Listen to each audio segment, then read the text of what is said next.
if you look at ChatGPT and comparing it with DeepSeek R1, I think the question is about what law it actually follows, right? So it is very clear that DeepSeek R1 actually follows to the letter what the laws are in China. So it actually follows everything that it is required to do by the Chinese government.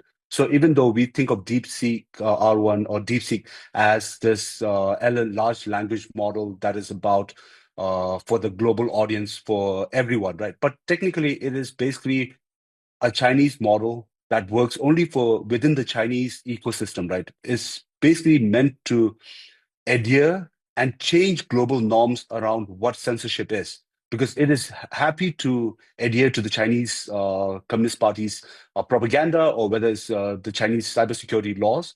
And it actually, even though it is propagated outside, right, it is meant for users outside, it still adheres to the Chinese government laws.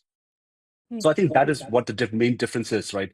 Because if you look at ChatGPT, right, it looks at information across a very wide spectrum of information that is available globally, and then it makes a determination. And I may not agree with every determination that ChatGPT makes, right?